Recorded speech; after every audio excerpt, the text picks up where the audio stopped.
تو جنہوں نے سازش کی آپ ان سے صلح کرنے کی باتیں کر رہے ہیں اور قوم کو بے وقوف بنانے کے لیے ایک بیانیہ کھڑا کر دیا جی یہ امریکہ اور یہ جناب امریکہ کو اتنے وفادار غلام کو حکومت سے اتارنے کی کیا ضرورت تھی کہ جو اپنے ملک امریکہ کے غلام تھے یہ خود. دیکھیں میں آپ کو ثابت کرتا ہوں نا کہ جو اپنے ملک میں لبیک یا رسول اللہ نعرہ لگانے والے, ناموس رسالت کے لیے روڈوں پر نکلنے والے, تاجدار ختم نبوت نعرہ لگانے والے, پاکستان زندہ باد نعرہ لگانے والے بچوں کے اوپر گولیاں برسائے اور ان کو خون سے نہلائے اور ان کے خون روڈوں کے اوپر بکھرے پڑے ہوں, مجھے بتائیں ایسے غلام کو امریکہ کو کیا ضرورت تھی کہ وہ حکومت سے نیچے گرائے؟ ایسے غلام کو جس نے آسیہ مسیح کو رہا کروایا ہو, ٹھیک ہے جی, جس نے عافیہ صدیقی کے بیانیے کے اوپر الیکشن لڑا ہو اور سیاست میں آیا ہو, اس بیانیے کو چھوڑ کر وہ آسیہ مسیح کو اس ملک سے فرار کرا رہا ہو, وہ قادیانیوں کو اقلیت سے نکال کر اور جناب ان کو حقوق دینے کی بات کر رہا ہو اور ان کے حقوق دینے کے لیے جناب ان کے گھروں میں قیام کر رہا ہو, ملتان کی بات ہے, تو اس شخص کو حکومت سے کیا تھا ملتان میں یہ جلسے پہ گئے ہیں شاہ محمود قریشی صاحب اور ان کے سارے چاہنے والے وہاں ہیں, لیکن ملتان کی اسلام اخبار کی رپورٹ نے منگا کے دیکھیں کہ ملتان جلسے کے بعد انہوں نے جہاں قیام کیا وہ ایک قادیانی کا گھر تھا.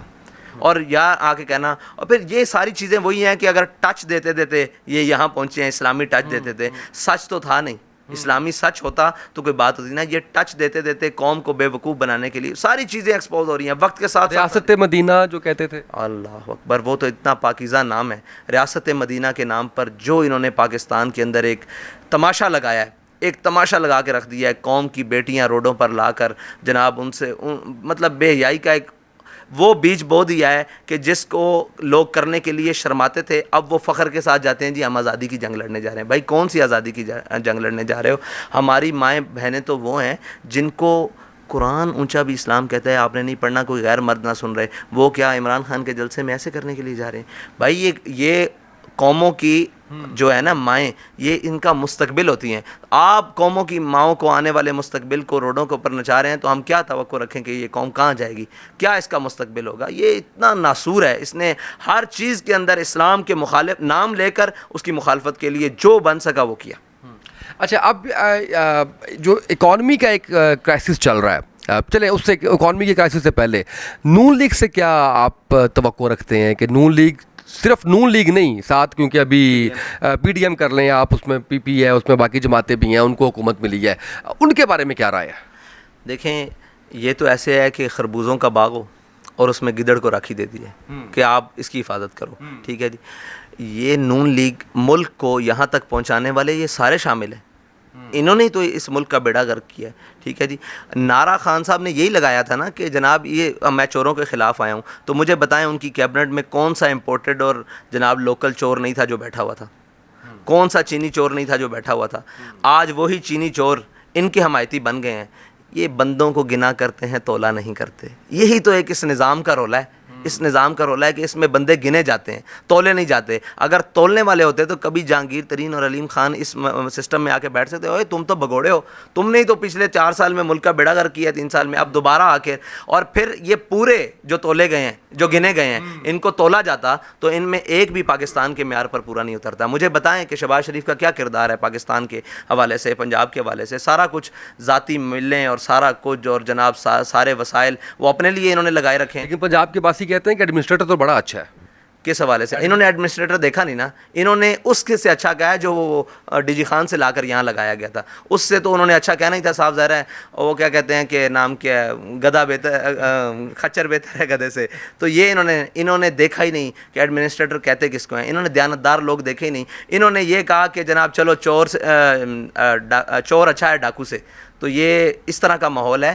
اگر اس ملک کے اور اس صوبے کے اور کسی بھی صوبے کے مسائل کے اعتبار سے وسائل خرچ کیے جائیں نا, تو یہ پاکستان وہ جگہ ہے جو کم از کم اس دوڑ کے اندر اور اس ترقی کے ماحول کے اندر ایک ابھرتا ہوا ستارہ بن سکتا ہے. لیکن ہمیشہ جو اس کو ملا ہے اس نے اس کو کھایا ہے, اور جو نقصان دے سکا ہے وہ نقصان دیا ہے. زبان سے دینا پڑا, زبان سے دیا ہے. اپنی فیملی سے دینا پڑا, اپنی فیملی سے دیا ہے. مجھے یہ بتائیں, ہم ایک ان کے بقول ایک جمہوری ملک میں رہ رہے ہیں. یہ کون سی جمہوریت چل رہی ہے پی ڈی ایم والی؟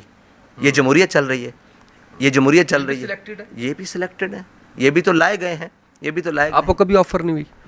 آفر تو ہوتی ہیں, لیکن پڑے اس بلا میں میری بلا, میں گدا ہوں اپنے کریم کا، میرا دین پائے. میرے ایک دوست ہیں اور ہم ایک دفعہ کشمیر گئے تو وہ کھڑے تھے تو انہوں نے جو بالکل بارڈر کے قریب، تو انہوں نے کہا حافظ صاحب اگر اللہ تعالیٰ نے ہمیں حکومت دی تو آپ نے کشمیر کی مدد کرنی ہے. میں نے کہا دعا کرنا اللہ تعالیٰ ہمیں حکومت ایسی نہ دے جو ہمارے ہاتھ پاؤں بندھے ہوں، ہم کم از کم آزاد ہو کر آئیں اور کسی کے بل بوتے کے اوپر نہ آئیں، جو بات کہیں اس کے اوپر پیرا دے سکیں. ہمارے قائد نے ہمیں یہی سکھایا ہے کہ جو کہنا ہے سوچ کر کہنا ہے، اور جو کہہ دینا ہے پھر اس پر جان بھی چلی جائے، اس پر جناب کربلا لگ جائے، اس پر سب کچھ لٹ جائے، آپ نے اپنی بات سے اپنے حرف سے پیچھے نہیں ہٹنا. تو یہ آفرز ہوتی ہیں، لیکن ایسی حکومتوں کا، ایسے عہدوں کا کیا فائدہ کہ آپ غلام بنے رہیں. اور آپ بالکل آزاد کی جو ایک آن ہے، محکوم کا 1 سال، بس یہ یاد رکھیے گا. اچھا، یہ دسمبر 21 کی بات ہے یا جنوری 22 کی بات ہے؟ اعجاز چودھری صاحب نے ایک بیان دیا تھا کہ ٹی ایل پی کے ساتھ جو ہے وہ ہمارا ہو سکتا ہے کچھ سیٹ ایڈجسٹمنٹ کی بات کی، کچھ انہوں نے کہا کہ ان کے ساتھ ہمارا الحاق ہو سکتا ہے. کوئی ایسی بات آگے چلی تھی؟ کوئی رابطہ ہوا تھا؟ کیا ہوا تھا جو انہوں نے بڑا اس طرح سے کھلم کھلا یہ اس بات کا اظہار کیا تھا؟ دیکھیں ہمارے دروازے کھلے ہیں، ہمیں کوئی بھی ملنے آتا ہے نا یہاں، یہ دروازہ، ہمارا دشمن بھی ہمیں ملنے آئے گا تو ہمارے گھر آیا ہے تو ہم اسے ضرور ملیں گے، کوئی بھی آئے گا. لیکن جب بات نظریات کے اوپر اور قوم کے مسائل کے اوپر اور آگے چلنے کی بات ہوگی تو ہم ان کے ساتھ کیسے چل سکتے ہیں جنہوں نے نہتے بچوں کو گولیاں ماری ہیں، جنہوں نے نہتے بچوں کو شہید کی دیا ہے، جنہوں نے نہتے لڑکوں کو شہید کیا ہے، جنہوں نے چادر اور چاردیواری کی پامالی کی ہے. ابھی تو کچھ بھی نہیں ہوا تو آپ کو چادر اور چادر کی یاد آ گئی. ہم اس کی بھی تائید نہیں کرتے. ہم کسی شخص کے گھر میں گھسنے کی، کسی سرکاری ادارے، نیم سرکاری، غیر سرکاری ادارے کا کسی شخص کو کسی کے حدود میں داخل ہونے کی ہم کبھی حمایت نہیں کریں. ہم آج بھی اس کی مذمت کر رہے ہیں، لیکن یہ مذمت اس وقت بھی قابل مذمت تھی جب ہمارے گھروں پر ہو رہا تھا. آج یہ تو ابھی ذرا سی مکافات عمل ہے نا دنیا میں. ہم یہ نہیں چاہتے کہ ان کے ساتھ ایسا ہو، کسی کے ساتھ بھی ایسا ہو. ہم وہ لوگ نہیں ہیں جو اپنے بوس کے اندر آ کے تمہارے گھروں کو اجاڑیں. ہم سمجھتے ہیں کہ یہ نابلد چیزیں ہیں.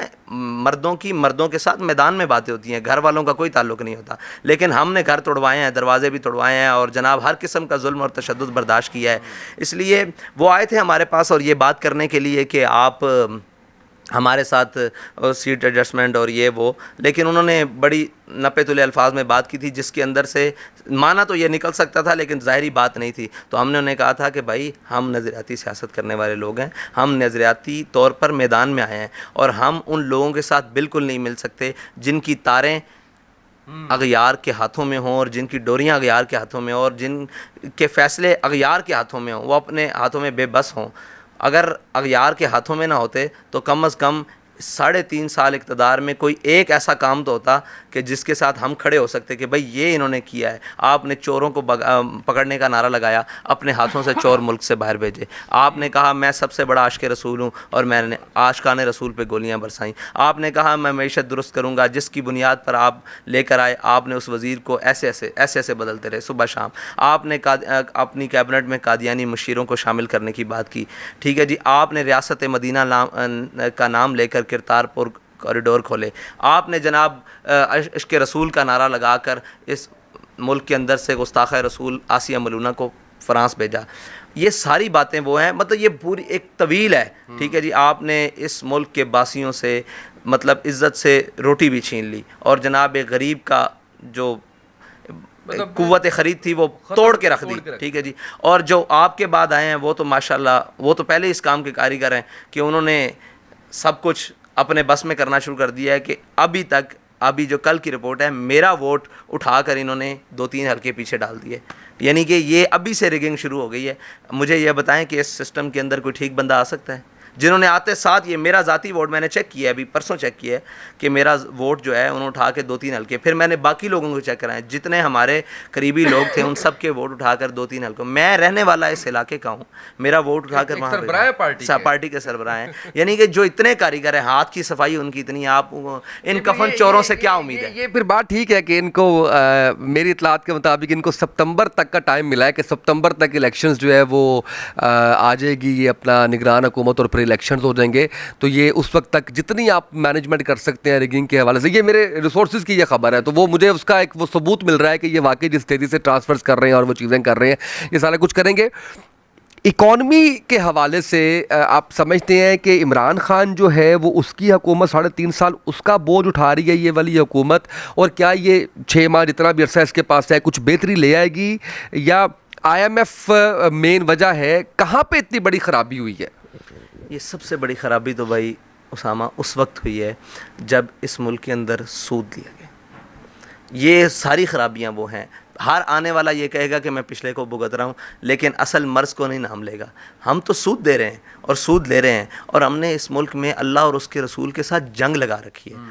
جب جنگ لگا رکھی ہے, ہم اللہ اور اس کے رسول سے جیت سکتے ہیں کبھی بھی نہیں. اللہ تعالیٰ نے کہا میرے ساتھ اعلان جنگ ہے, تب جنگ ہے تم آ جاؤ جنگ. ہم مسلسل حالت جنگ میں ہیں, اور یہ حالت ہے کہ ہاتھ میں منہ میں رام رام, بغل میں چھری اور منہ میں رام رام. ہم یہ کہتے ہیں کہ یا اللہ ہمارے حال پر رحم فرما. جب میں کہتا ہوں کہ یا اللہ میرا حال دیکھ, تو آواز آتی ہے بندہ اپنا نامہ اعمال دیکھ. ہم نے سب سے زیادہ اس دیمک کی طرح, دیمک بھی کیا مگر مچھ کی طرح اگر اپنی جو اکانومی ہے اس کو یہ لگایا ہوا ہے. یہ ہر آنے والا یہی کہے گا کہ میں پچھلوں کا بوجھ اٹھا رہا ہوں, تو یہ کوئی نہیں کہے گا کہ میں اس لعنت کا بوجھ اٹھا رہا ہوں جو ہم نے پوری قوم کے گلے میں دے دی ہے صرف چند عیاشیوں کی خاطر, صرف چند ٹکوں کی خاطر. آپ نے تو ملک IMF کو گروی رکھوا دیا ہوا ہے. آپ یہ میں جو چھپے ڈکے الفاظ میں آپ کہیں یا میں کہوں, صاف ظاہر ہے جس ملک میں پرائسز ان کے منشا کے مطابق معین ہوں گی اور ان کا تعین کیا جائے گا, تو آپ کیا سمجھتے ہیں کہ وہاں آپ اور میری مرضی سے کوئی چیز کی خرید و فروخت ہوگی, یا آپ کی اور میری دسترس میں ہوگا ہمارا قومی خزانہ یا قومی بینک یا پاکستان کا اسٹیٹ بینک؟ یہ تو سارا کچھ ہم نے ان کو ہاتھوں میں دے دیا ہے. اب دوسرے کے ہاتھوں میں دے کر یہ کہنا کہ میرا گھر بہتر چلے, یہ کیسے ممکن ہے؟ وہ تو ان کا فریاد ز افرنگو دل آویزی افرنگ, فریاد ز شیرینیو پرویزی افرنگ, عالم ہماز ویرانہ چنگیزی افرنگ, معمار حرم باز بتعمیر جہاں خیز, از خواب گراں از خواب گراں از خواب گراں. اقبال کہتا ہے تجھے ان کفن چوروں سے امید ہے. یہ تو جو سوچتے ہیں ان سے پورا عالم تباہ ہو سکتا ہے. یہ ایسی سوچیں سوچتے ہیں تمہارے بارے میں کہ ان کو پکڑنا کیسے ہے. ان کو اگر یہ اٹھ رہے ہیں تو ان کو افغانستان میں بھی دبا دو, ان کو عراق میں بھی دبا دو, ان کو جناب چیچنیا میں دبا دو, ان کو جناب برما میں دبا دو, یہ کہیں اٹھ نہ سکیں. یہ پاکستان جو ایٹمی طاقت ہے, نیوکلیئر پاور ہے, امت مسلمہ کے لیے ایک امید ہے. اس کو تو جناب معاشی طور پر اچھا, اگر کوئی اچھا آدمی آ گیا تو اس کو آگے نہیں آنے دینا, بلکہ اس کو انہی جناب چوروں کے ذریعے, انہی جناب بدکاروں کے ذریعے دوبارہ پاکستان کی معیشت کو لپیٹ کے رکھنا نا. تو یہ سارا وہ جن کے ہاتھوں میں ہم نے دیا ہوا ہے وہ کتنے پیسے ہیں آج میں اگر حساب کیا جائے تو ہم شاید سود کی جو سود ہے رقم دے رہے ہیں, قسطیں دے رہے ہیں, وہ شاید رات سے زیادہ دے چکے ہوں جو ہم نے قرض لیا ہے. تو اس کا جو ہماری معیشت ہے اس کا جی ایک ہے سود, اور سود سے بڑی لعنت ابھی تک اس قوم کے اوپر, اس سے زیادہ معاشی بدحالی ابھی کچھ بھی نہیں ہے. ابھی اللہ ہم پر رحیم ہے, اس نے ہم پر عذاب نہیں بھیجا, ہم پر صرف ان کی صورت میں عذاب بھیجا, ان حکمرانوں کی صورت میں کہ تم ان کو بھگتو. ہر آدمی پریشان ہے, ہر آدمی بے یقینی کا شکار ہے. پاکستان کے اندر کوئی چیز آپ یقین سے نہیں کہہ سکتے کہ صبح تک یہ چیز رہے گی. یعنی دنیا یہ تو ہے ہی ایسی, لیکن جو چیزیں انسان کی بنائی ہوئی ہیں کہ یہ چیزیں ساری یہ چیزیں ان کی کوئی حیثیت نہیں, لیکن بے یقینی بے برکتی جناب ایک دوسرے سے بالکل ایسے ہے کہ پتہ نہیں کیا ہو جائے گا. تو یہ ساری اسی کی لعنت ہیں, یہ ساری اسی کی وہ جو بتائی گئی ہیں نشانیاں, یہ سود کی نشانی ہیں ساری. تو یہ ہماری ریڑھ کی ہڈی کو توڑ کے رکھا ہے نا جس نے, وہ سود ہے. اور پھر اس کے بعد وہ نااہل ہیں جو ہم پر مسلط کیے جاتے ہیں. کوئی امپورٹڈ لا کر کیے جاتے ہیں اور کوئی لوکل لا کر کیے جاتے ہیں, اور سب کی تاریں باہر کے ہاتھ میں ہوتی ہیں. یعنی کہ اس ملک کا آج سے 20-30 سال پہلے مسئلہ معاشی نہیں تھا, سیکیورٹی مسائل تھے اس ملک کو, لیکن آج معاشی مسائل ہیں. جو اور جہاں میرے آقا نے فرمایا جو یہ ہے نا بھوک غریبی, یہ انسان کو کفر تک لے جاتی ہے. وہ گورا وہ کفر یہ سمجھتا ہے کہ جب ان کو ہم معاشی بدحالی میں لے جائیں گے یہ پھر اپنے نظریے سے ہٹ جائیں گے, یہ پھر بھول جائیں گے کہ ہم نے ملک کس لیے بنایا تھا, یہ بھول جائیں گے کہ ہم نے ایٹم بم کیوں رکھا ہوا ہے. یہ پھر ہمارے لیے سارے دن بدن جناب بدحالی کا آتا رہے گا. اور جب تک ہم اپنی عیاشیاں نہیں چھوڑیں گے, جب تک ہم ان جناب کوئی 10-15% جو عیاش ہیں ان کو پالنے کے لیے وہ 85-90% طبقے کا جب تک استحصال ختم نہیں کریں گے, اس وقت تک اس ملک کی معیشت درست نہیں ہو سکتی. بالکل صحیح. دو بڑی اہم چیزیں جو ہے وہ بتائی ہیں, ایک آپ نے عیاشی کے حوالے سے اور دوسرا آپ نے جو ہے وہ سود کے حوالے سے. اچھا اب مجھے ایک کویسچن آپ سے یہ کرنا ہے کہ الیکشن کے حوالے سے ضمنی الیکشن میں آنے کا پلان کیے ہوئے ہیں اور اس کے ساتھ ساتھ جنرل الیکشن کے حوالے سے کیسی تیاری ہے اور کیا ایکسپیکٹیشنز ہونی چاہیے قوم کی آپ سے کہ آپ اس دفعہ جو ہے وہ کیا نتائج ایکسپیکٹ کر رہے ہیں؟ جی الیکشن کی تو مکمل تیاری کر رہے ہیں، ہر لحاظ سے تیاری کر رہے ہیں، جلسے ہو رہے ہیں بہت بڑے جو میڈیا کی آنکھ سے بچ کر ہو رہے ہیں، اور وہ کہہ رہے ہیں کہ جی آپ میڈیا کو مینیج نہیں کرتے، تو آپ کو بتایا ہے کہ وہ مینیج ہو نہیں سکتے، وہ مینیج کرنا ہی نہیں ہے.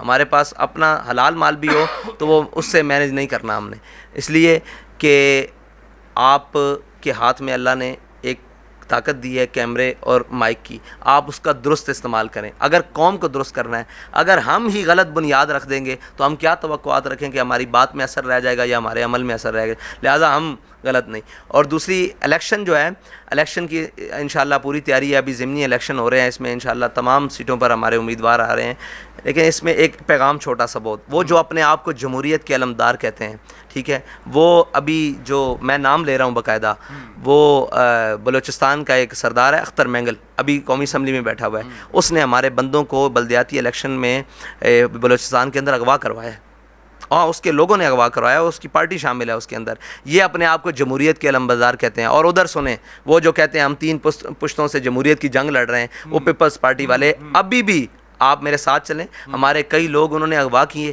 کئی لوگوں کو تھانے میں لے کر جا کر زبردستی اور کچھ جو بھی پریشرائز کرنا، کچھ لوگ میرے پاس جیک بات کے یہاں آ کر بیٹھے رہے کہ یہ ہمیں تنگ کر رہے ہیں، لہٰذا ہم فون بند کر رہے ہیں اور ہمیں دھمکیاں دے رہے ہیں. تو یہ جمہوریت کے علمدار ہیں جن کو اپنے گھر میں اتنا برداشت نہیں کہ یار آپ کہتے ہو کہ یہ ہر ایک کا حاصل ہے، حق ہے کہ وہ الیکشن لڑے، تو جب الیکشن کے لیے لوگ میدان میں اترے ہیں تو آپ نے ان کو اغوا کرنا شروع کر دیا ہے. یہ جھوٹے ہیں چیمپئن. یعنی کہ آپ ان کی اپنی اندرونی حالت دیکھ لینا، وہاں پہ جو بھی ان کا مخالف وڈیرا جو بھی مطلب ہوتا ہے ان کے خلاف آتا ہے، اور کوئی بھی کارکن آئے، وڈیرا آئے، کوئی جناب کسی بھی نسل رنگ سے آئے، یہ اس کو اغوا کروا لیتے ہیں. تو یہ حالت ہے ہماری الیکشن کی. لیکن ہم نے ان کو ابھی ہمارے کارکنان میں الحمدللہ تھوڑے سے لوگ ہیں جو پریشرائز ہو گئے یا کسی کو غائب کر دیا گیا، باقی جو ہیں وہ انشاءاللہ ڈٹ کے کھڑے ہیں ان کے مقابلے میں. ابھی تو یہ بلدیات ہے، انشاءاللہ جنرل الیکشن آئے گا تو ان سب کی توقعات سے برعکس ٹی ایل پی رزلٹ دے گی، اس لیے کہ ٹی ایل پی صرف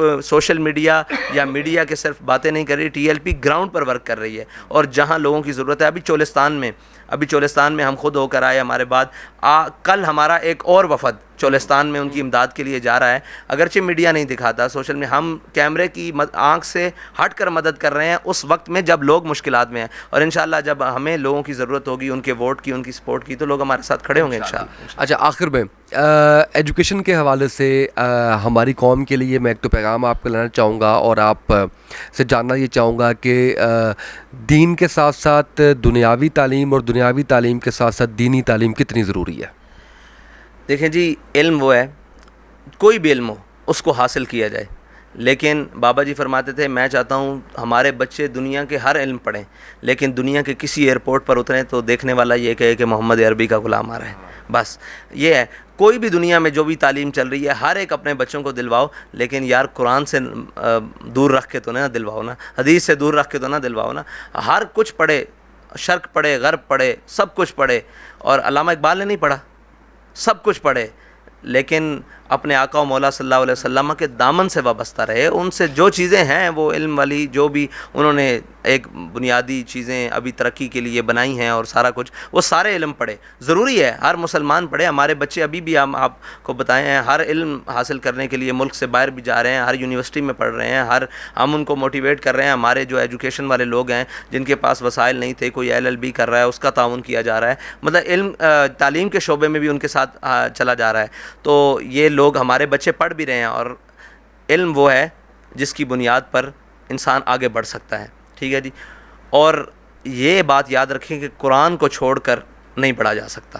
مسلمان کے لیے یہ پیمانہ ہے، کافر کے لیے یہ پیمانہ نہیں ہے. قرآن مومن کے لیے پیمانہ ہے. جب لا الہ الا اللہ محمد رسول اللہ پڑھ لیا تو پھر الحمد سے لے کے والناس تک یہ مسلمان کے لیے قرآن ہے. ٹھیک ہے جی. کافر جیسے مرضی اس کے لیے ترقی دنیا میں ہوگی، لیکن مومن کی ترقی یہ ہے کہ وہ قرآن پر عمل کرے اور دنیا کی ہر علم کو پڑھے اور جانچے، دیکھے کیا ہو رہا ہے، پھر سارا کچھ پڑھ کر آ کر کہے کہ جناب ہوا ہو ایسی ہندوستان سے آئے اقبال اڑا کے مجھ کو غبار راہ حجاز کرے. وہ کہے کہ میں نے شرق بھی پڑھا غرب بھی پڑھا، لیکن میری تمنا یہ ہے کہ میں خاک بن جاؤں اور خاک بن کر اس رستے پر پڑ جاؤں جو رستے سے حاجی گزر کر جاتے ہیں، پھر ان حاجیوں کی جوتیوں کے ساتھ میری خاک لگے اور میں طیبہ پہنچ جاؤں. یہ جب مومن کا مقصد ہو جائے گا نا تو پھر اس کو دنیا کا کوئی فلسفہ، کوئی جناب قاعدہ اور کوئی تعلیم اپنی راہ سے نہیں ہٹا سکتی، اپنی منزل سے نہیں ہٹا سکتی. باقی اس کو منزل کو پانے کے لیے یہ تمام وسائل ان کو استعمال کرنا، یہ تو مومن کی شان ہے. بالکل صحیح ہے. بہت شکریہ علامہ سعد رضوی صاحب ہمارے ساتھ موجود تھے، اور